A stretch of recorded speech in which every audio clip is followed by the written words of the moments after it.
By now you may already be aware that America was on the verge of being completely destroyed by a gang of very powerful criminals who had made their way right into the heart of power. We didn't notice because they had become our most trusted leaders, entertainers, and politicians. But then things changed.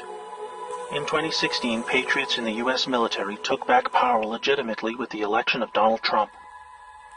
Plunged directly into the damage and sickening destruction caused to America and the world, they got to work dismantling the branches of this powerful secret shadow government that was in the process of siphoning off America's vast wealth to their global masters.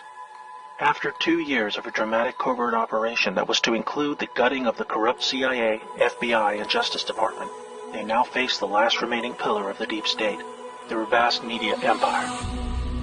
They were using this unparalleled power to confuse the people of the world and distract from their criminality and subversion. They recognized that division and hate among people was the most effective way to keep us occupied and ignorant while they robbed us blind, engineered senseless trade deals, and destroyed distant lands for their own personal gain. The mainstream media, both in America and beyond, now remains the gravest threat to the people of the world. The battle for the American soul began in October 2017 with an NSA intelligence operation that we call Q. For the first time, the people were shown the reality of the world they live in, the extent of the corruption and crime that had been destroying their society for decades. Most of all, it showed them the path to their own liberation. Finally, on July 31st, 2018, in Tampa, Florida, President Donald Trump, avoiding the corrupt media channels by speaking directly to the people, allowed Q followers to display their support publicly. This deliberate action forced the deep state media to cover the story, as not doing so would raise a level of curiosity that could lead to a devastating mass awakening. To defend against this, they joined together in an unprecedented combined global mass media assault against Q, hoping they could deter the public from discovering the truth about our world. They called it a conspiracy, a word associated with unlawful or nefarious actions, depicting Q followers as a danger to society instead of peace-loving patriots just trying to break free from the prison of the mind that was created for them. Their attack on Q was to be just one of countless knowingly false narratives started and pushed by the criminals that control our media. They said Trump colluded with Russia to win the 2016 presidential election.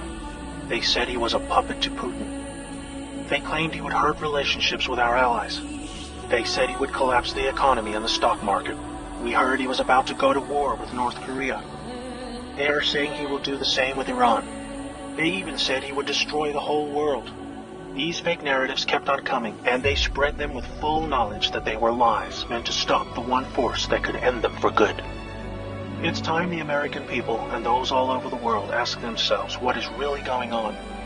What are the people who control our media afraid of? What are they hiding?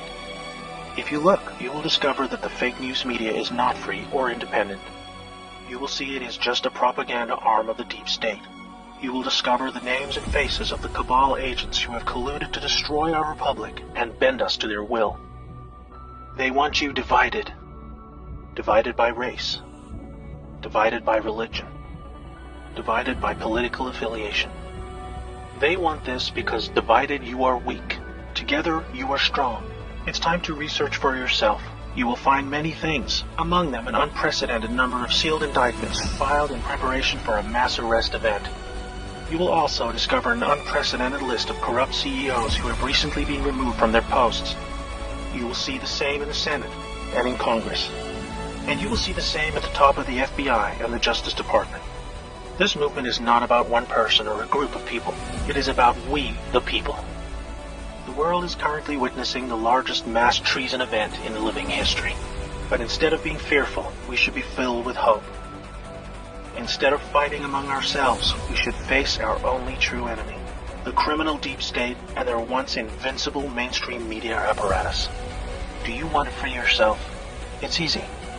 Follow Q and turn them off.